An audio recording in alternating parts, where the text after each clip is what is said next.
I'm delighted to be here at Meridian House and honored to join the company of Tom Friedman and other esteemed guests at today's conference.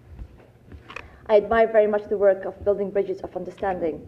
I am sure that Ambassadors Holiday and Ambassador Kawar, who opened our conference this morning, would agree that building bridges of understanding is what ambassadors do and is the heart of what diplomacy is all about.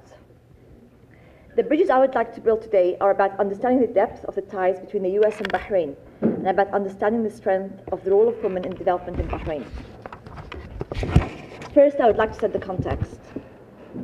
While the US is a continental-sized country of 300 million people and a GDP of $14 trillion, Bahrain is a small island country of about 1 million people and a GDP of only $26 billion.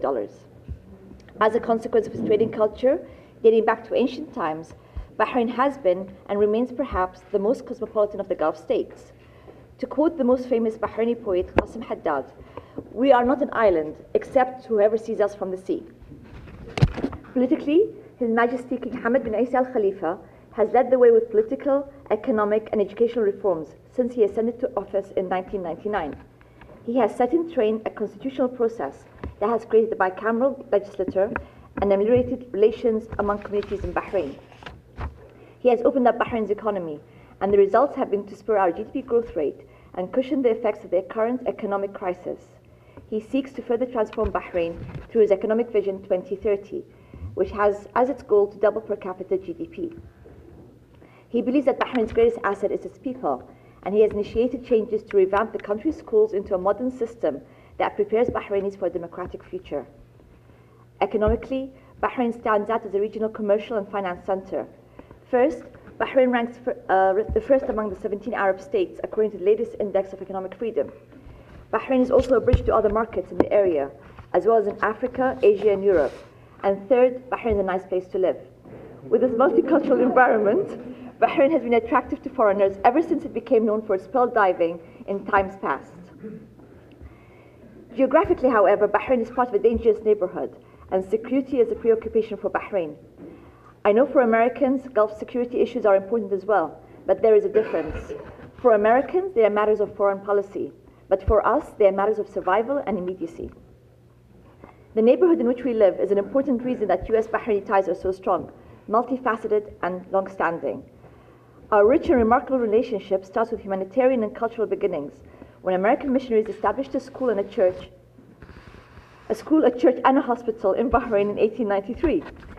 An American company, SoCal, discovered oil in the Gulf when it drilled in Bahrain in 1932. And with that event came the transformation of the country's economy and labor force, and of course the entire region's economic circumstances. Militarily, cooperation beginning in the Second World War has led to 60 years of Bahrain's hosting the United States Fifth Fleet. It still does so with no ambivalence in the Bahraini government or among the Bahraini people. Bahrain was also the first Gulf country to negotiate a free trade agreement with the United States, and that was in 2006. We expect our close relations to continue to flourish. In his congratulatory cable to President Obama, His Majesty King Hamad stated Bahrain looks forward to further enhancing the outstanding historical relations between our two countries and stepping up cooperation in all areas. I would like to conclude with a few comments about women and development in Bahrain. Bahrain is proud of its achievements in this regard. It has long had a reputation of being one of the most liberal and pluralistic states in the region. This cosmopolitan outlook is reflected in our education system, in which as many females as males are enrolled. We are leaders in the Arab world in fostering female roles in both the educational and healthcare professions. Bahraini women are entering economic fields previously the domain of men. Currently, women now make up more than a third of the workforce, placing Bahrain on a par with many European countries. Women also vote and run for public office. Some of the especially notable achievements by Bahraini women include the election of Her Excellency Sheikha Hayya bint Rashid Al Khalifa, who was the president of the UN General Assembly in 2006. Sheikha Hayya was also the first female ambassador for Bahrain, and she was in Paris.